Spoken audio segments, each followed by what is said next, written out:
Olá para você que está ligado nas redes sociais da RCA em Araraquara. Vamos às informações envolvendo esportes desta quinta-feira, dia 27 de agosto de 2020.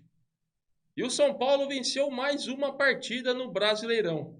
Em jogo antecipado da 11ª rodada, o time de Fernando Diniz recebeu o Atlético no Morumbi e conquistou o resultado positivo com gol de Luciano, vencendo por 1-0.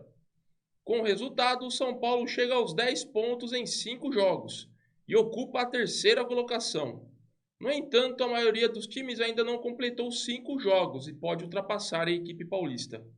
O Atlético, por sua vez, vive fase complicada e coleciona sua quarta derrota seguida, que soma 6 pontos em 6 partidas. E no fechamento da quinta rodada do Brasileirão, o Corinthians recebeu o Fortaleza na noite desta quarta-feira na Arena Corinthians de São Paulo e acabou empatando por 1-1. Os gols saíram apenas no segundo tempo. Romarinho abriu para os visitantes, enquanto Luan deixou tudo igual com um golaço. Com o resultado, as duas equipes somaram o quinto ponto no Brasileirão. Os donos da casa aparecem em 12º, com um jogo a menos. Já os cearenses ocupam o 14º lugar. Internacional com 12 lidera. Com apenas 3, o Curitiba segura a lanterna da tabela de classificação. Na volta do futebol feminino, a Ferroviária conheceu a sua primeira derrota do Brasileirão Feminino A1. Na noite desta quarta-feira, as guerreiras grenás perderam por 2-0 para o Corinthians, em partida disputada no Parque São Jorge, em São Paulo. Os gols do Timão foram marcados por Tamires no primeiro tempo e Adriana no início da segunda etapa. Antes da bola rolar, o time feminino corintiano prestaram homenagem se ajoelhando em campo e com o braço direito erguido, em referência ao movimento Black Lives Matter, direcionado contra a violência às pessoas negras. Após o jogo, a treinadora Tatiele Silveira comentou sobre as mudanças na equipe que vinha atuando antes da paralisação, enquanto a estreante lateral direita Daiane lamentou o resultado negativo na capital paulista. Esse momento de paralisação nos permitiu, muitas experiências. Para quem acompanha um pouquinho do meu trabalho em relação a Dai, sabe que ela jogou comigo mais por dentro, na última oportunidade que nós trabalhamos junto, em 2018. E gosto muito, é um jogador muito versátil. Então, nesse sentido, ela com certeza vai nos ajudar muito pela experiência, por tudo que ela pode agregar na equipe. Eu acredito muito no potencial dela também jogando nessa função que pode ser diferente em relação à formação dela, de origem de lateral direita, mas que eu gosto muito e nós já alinhamos bastante a essa situação com ela. Todos nós sentimos, a gente viu que é um jogo com uma velocidade um pouco diferente do habitual.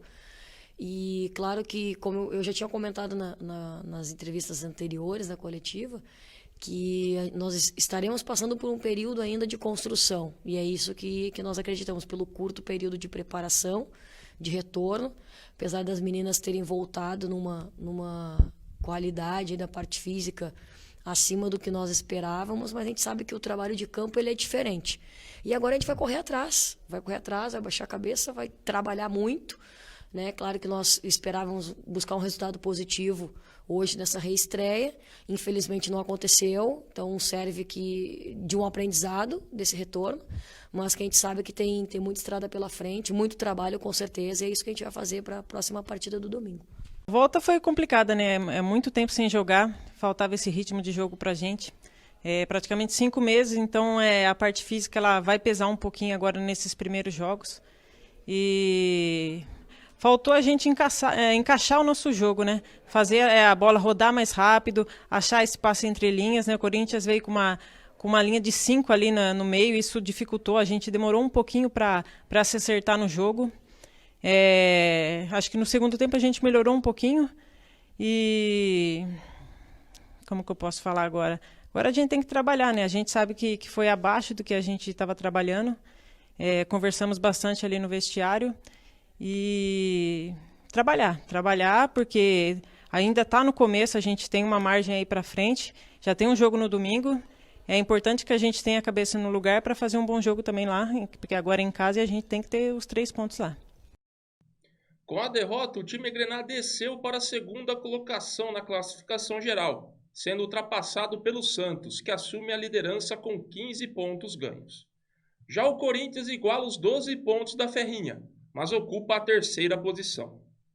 Na próxima rodada, a Ferroviária recebe a equipe do Internacional domingo às 15 horas na Fonte Luminosa, enquanto o Corinthians fará duelo contra o Flamengo, na segunda-feira, às 19 horas, com local a ser definido por parte da equipe carioca. E após a eliminação da Copa do Brasil, a Ferroviária confirmou a contratação de mais um jogador, mas que será integrado ao elenco a partir da próxima temporada. O lateral direito Rafael, de 18 anos, uma das promessas da base do esporte, foi contratado em definitivo pela Locomotiva. O acordo entre os clubes estava feito em meados de junho, mas o jogador se apresentará ao time araraquarense após o término da Série B, em março de 2021. Em nota ao portal RCA, a Ferroviária confirmou o negócio com o Sport e o jogador se apresentará apenas ano que vem. Os valores da negociação não foram revelados. Apesar do acordo, o Leão decidiu emprestar o atleta para o Cruzeiro durante a disputa da Série B, visto que o jogador possui vínculo com o time de Recife ainda nesta temporada, a fim de evitar uma crise financeira dentro do clube. Rafael integrava a base do Sport desde o Sub-17 e foi um dos destaques da equipe Sub-20 até o início deste ano. No profissional, chegou a disputar 8 partidas entre Campeonato Pernambucano, Copa do Nordeste e Brasileirão. Estas foram as informações do esporte aqui na sua RCA Notícias.